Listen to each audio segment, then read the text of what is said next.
आणि बुलेटिनच्या सुरुवातीला सगळ्यात मोठी राजकीय बातमी। एकीकडे संतोष देशमुख हत्या प्रकरण गाजत असताना आणि त्यावरून धनंजय मुंडेंवरती आरोप होत असताना धनंजय मुंडे दोषी नाहीत तर कारवाई होणार नाही अशी ठाम भूमिका अजित पवारांनी घेतली आहे। धनंजय मुंडे, अजित पवार, सुनील तटकरे, प्रफुल्ल पटेल यांच्या सोबत एक बैठक झाली आणि या बैठकीतनं सुरू म्हटलंय। काल एनसीपीच्या सर्व नेत्यांची भूमिका मुंडेंसमोरच सगळ्या नेत्यांनी मांडली। अजित पवार यांच्या देवगिरी बंगल्यावरती झालेल्या बैठकीत अनौपचारिक अशा चर्चेमध्ये अजित पवार यांनी आपली ठाम भूमिका मांडली आहे। धनंजय मुंडे यांच्यावरील आरोप आणि पुरावे जोपर्यंत समोर येत नाहीत, सिद्ध होत नाहीत, तोपर्यंत पक्ष कारवाई करणार नाही अशी ठाम भूमिका आज अजित पवारांनी घेतली आहे। या संपूर्ण प्रकरणामध्ये वारंवार उल्लेख केला जातोय। अगदी स्वतः मंत्र्यांच्या वतीने, इतर आमदारांच्या वतीने सुद्धा आरोप केले गेलेले आहेत। त्याच प्रांतातले आमदार सुरेश धस यांनी थेट आरोप केलेले आहेत। मात्र तरीही आता आपण ठाम आहोत असं अजित पवारांनी म्हटलंय। अधिक माहिती घेऊयात। सागर कुलकर्णी आमचे प्रतिनिधी आपल्या सोबत आहेत। सागर, ठाम असल्याचं म्हटलेलं आहे एकीकडे अजित पवारांनी, काय या बैठकीमध्ये नेमकं झालं? काल रात्री अजित पवार यांच्या शासकीय निवासस्थानी देवगिरी येथे धनंजय मुंडे हे अनौपचारिक भेटीसाठी गेले होते।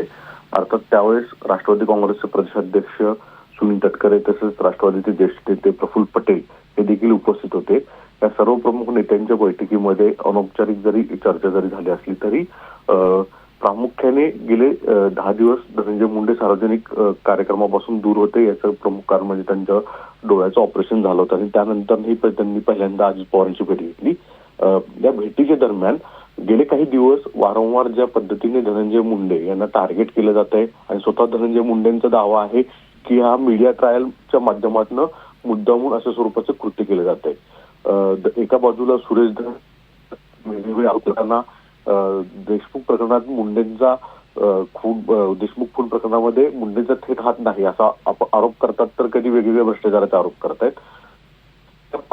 अजित पवारांनी मात्र या प्रमुख सर्व नेत्यांसमोर सागर थोडंसं थांबवतीये। अंजली दमानिया आपल्या सोबत आहेत। अंजली दमानिया, तुम्ही एवढे पुरावे दिलेत, कागदपत्र दिलीत, मात्र आता कालच्या बैठकीतनं असं कळतंय की अजित पवार ठाम आहेत, जोपर्यंत आरोप सिद्ध होत नाहीत तोपर्यंत पक्ष तरी काही कारवाई करणार नाही मुंडेंवर। नाही, आता 4 लोक जे बसले होते ठरवायला ते कोण आहेत? अजित पवार, तटकरे ज्यांनी सिंचन घोटाळा केला, प्रफुल्ल पटेल ज्यांनी एअर इंडियाची पूर्ण वाताहत लावली आणि धनंजय मुंडे। आता हे 4 जण जर बसून ठरवत असतील की जोपर्यंत पुरावे मिळत नाहीत, कारण त्यांना खात्री आहे पुरावे कितीही पुरावे दिले तरी ते तडीस कधीच जाणार नाहीयेत, कारण ईडी आणि सीबीआय आणि सगळ्याच यंत्रणा यांना वाचवायलाच बसले आहेत। त्यामुळे किती पुरावे द्या, काही करा, तुम्ही डोकं आपटा, यांना काही फरक पडणार नाहीये आणि त्यांच्यावर कारवाई होणार नाहीये। जोपर्यंत आता कोर्टाचा बडगा यांना बसत नाही तोपर्यंत काही होईल असं मला वाटत नाही। पण एवढी पाठराखण तुम्ही जसं म्हणताय की ही एक प्रकारची पाठराखणच आहे, हे करण्यामागचं कारण काय?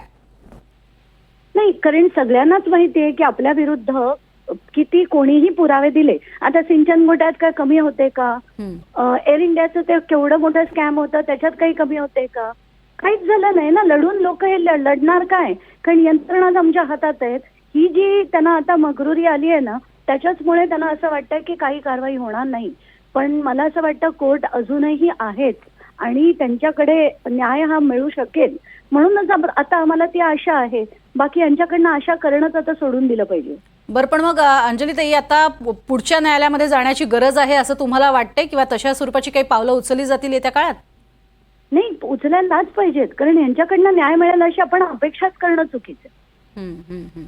नक्कीच। मग येत्या काळामध्ये अशा स्वरूपात तुम्ही निर्णय घेणार आहात किंवा देशमुख कुटुंबियांशी बोलणार आहात?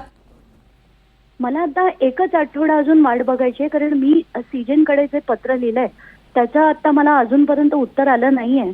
अजून एक आठवडा थांबणार आहे आणि त्याच्यापुढे अजून एक सप्लिमेंटरी त्यांना लिहिणार आहे। ते नाही झालं तर कोर्ट मूव्ह करणार। नक्कीच। धन्यवाद अंजलीजी आमच्याशी बोललात त्यासाठी। तर या संपूर्ण प्रकरणामध्ये अजित पवार हे धनंजय मुंडेंच्या पाठीशी आहेत, कारण यापूर्वीचे ते सुद्धा त्यांचे घोटाळे जे आहेत ते उघड झाले नव्हते। अशा स्वरूपाचा आरोप जो आहे तो अंजली दमानिया यांनी केलेला आहे। अधिक माहिती आपण घेतोय। सागर कुलकर्णी आमचे प्रतिनिधी आपल्या सोबत आहेत। सागर, प्रकरण दाबण्याचेच प्रकार यापूर्वी झाले, त्यामुळे हेही प्रकरण अशाच पद्धतीनं दाबलं जाईल अशी एक प्रकारची शंका व्यक्त केली जाते, पण न्यायालयांवरती विश्वास आहे असं म्हणतात अंजली दमानिया। वास्तविकतेत अंजली दमाने यांनी यापूर्वी देखील वेगवेगळे आरोप नेत्यांवर केले होते, विशेषतः राष्ट्रवादी काँग्रेसचे अधिकारी होते. त्याच्यामध्ये प्रत्यक्षात दमानिया यांच्याकडनं कोणतेही सिद्ध करण्यात आलं नव्हतं. जे काही भूमिका झाली होती ती कोर्टाकडनं झाली होती.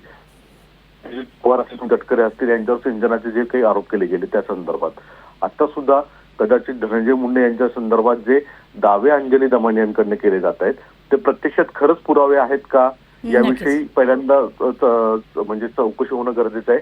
आणि जर ते सिद्ध व्हायचं असेल आणि त्यांना वाटत नसेल तर पर्यायी अर्थ स्वतः दमानिया सांगतायत की कोर्ट हा एक पर्याय आहे आणि त्या माध्यमातून काही नक्कीच सागर तुर्तास धन्यवाद या संपूर्ण सविस्तर माहितीसाठी.